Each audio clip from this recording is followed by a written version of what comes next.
Hello, my name is Anna Cook, and this is my Module 14 case study for EDL 853. Just wanted to go over some of the facts. What do we know currently about this case study? There's a student named Miguel who was injured in a varsity football game. Concluding the game, he was paralyzed from the waist down. No one is being held responsible.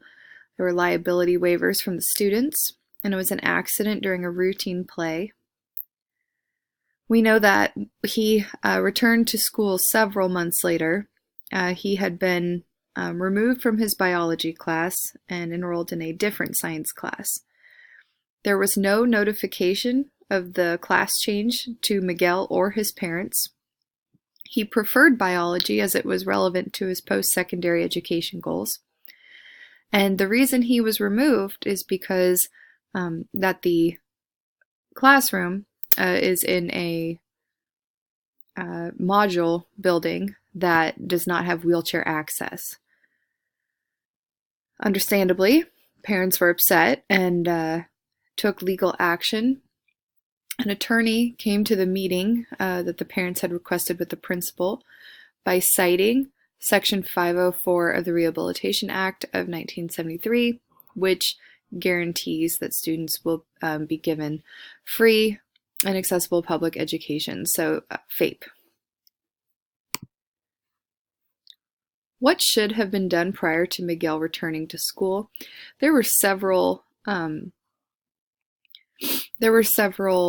months that the school had notice, and so the buildings should have been brought up to code, accommodating wheelchair access to all of the buildings that Miguel is currently using for his classes.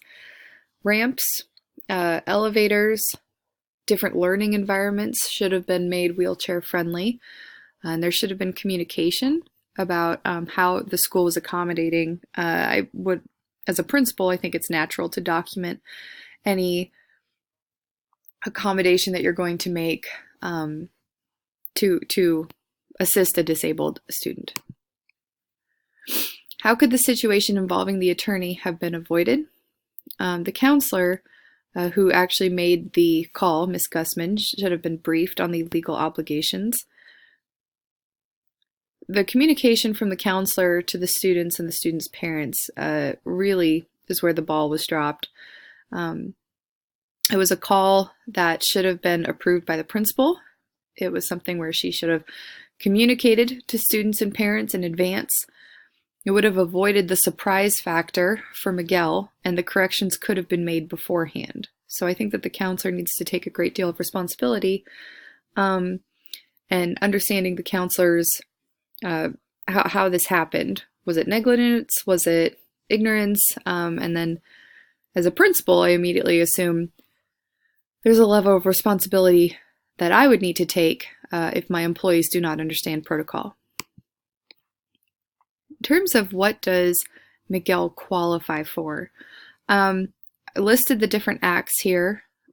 IDEA, yes, he qualified. I found two statutes that I thought qualified him. Statute 2, an other health impairment, conditions that limit a child's strength, energy, or alertness. Statute 10, an orthopedic impairment, so lacking function or ability in their bodies. ADA, yes, I believe Miguel qualified for ADA, as a qualification that he matched was a person who has a physical or mental impairment that substantially limits one or more major life activities. And Section 504 of the Rehabilitation Act of 1973, I believe that the attorney was correct in citing this because the school districts are to provide a free, appropriate public education to qualified students in their jurisdictions who have a physical or mental impairment that substantially limits one or more major life activities, regardless of the nature or severity of the disability. So I do believe that Miguel qualified for all three of these acts. Are Miguel's parents entitled to a hearing? I think yes. I believe that many of his rights were violated and many of his parents' rights were violated.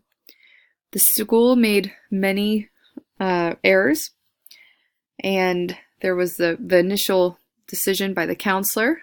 There was the drop in the ball of the principal for not following through and having plenty of time to make goals for the changes that need to happen, and then following through and monitoring the staff to make sure that the accommodations were made. Lack of communication that could apply between parents, Miguel's parents, counselor, principal, and every crisscross in between there.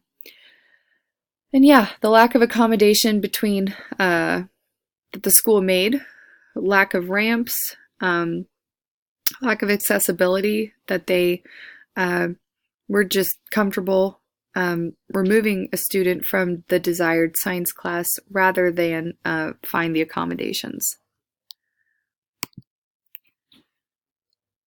When researching financial compensation, it was pretty clear to me that there was no financial compensation that would be awarded to Miguel. The Nottingham High School, the opposing team's football player, and all of the individuals and agencies on the team regarding the injury, they all signed liability waivers.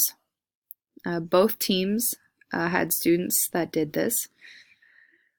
There was no negligence demonstrated. It was not a malicious play. It was a routine play. It was supervised correctly. And there was no equipment that malfunctioned.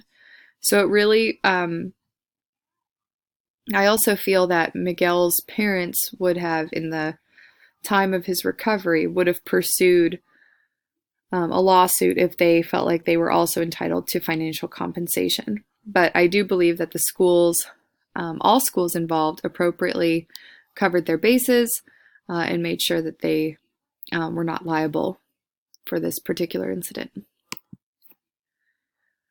When regarding who to contact for the meeting, I would definitely want to make sure that my district representation was up to par. I would first contact my district superintendent. I would contact the district attorney and have them give their expertise, advice, and counsel on how to proceed in this. Once being served with a lawsuit, it's incredibly important that every move that I would make is understood that it is on behalf of the district. And I work in a larger district, so I'm familiar with the concept of taking time and making sure that the district approves of everything. There's a large public attention given to our district, and so making sure that everybody is on the same page moving forward, whatever statements are released. I would share the incident with other administrators. I would brief my building SPED department and make sure that they were available. And also I would include my counselor team, wanting to include them on the consequences, essentially, of what happened, and help guide them to making better decisions in the future.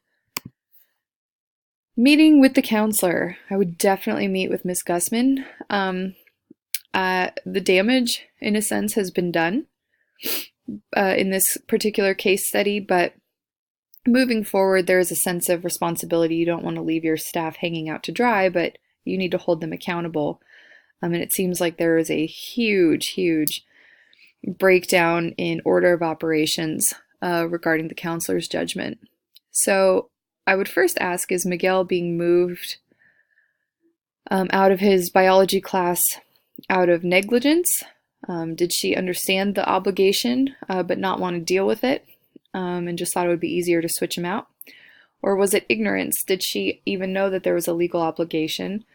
Had she considered other options, moving the class to another building, having ramps put in, accommodations, and communicating the violation and the legal liability and consequences of that movement? the lack of communication that was demonstrated is propelling the severity of this case. And so I think meeting with the counselor is essential to moving forward. And finding solutions, which I am always a fan of. In the short term, addressing Miguel's needs immediately is essential. We need to make sure that all of the accommodations are put in place, the buildings are up to code, providing wheelchair ramps, providing the parking spaces, making everything accessible that he needs in order to be successful in his current academic enrollment. Making sure that his parents are also communicated with and satisfied, and that we have properly accommodated Miguel and documented that based on all of the disability acts that he qualifies for. I would then create a building plan, help prevent this from happening in the future. So I would make sure that my staff and building has a plan, and I'd work with the district to make sure that we are physically up to code. I would make sure that the staff is briefed on the procedures and protocol when working with students with disabilities. And I would also brief the staff, not shame the counselor for anything that happened, but they need to understand the legal obligations and order of operations that needs to happen when dealing with a student who has a disability, and how that really puts a great deal of pressure on the school to follow through and make sure that we are properly accommodating the student. Once I had a building plan and shared it with my staff, I would share it with the district level.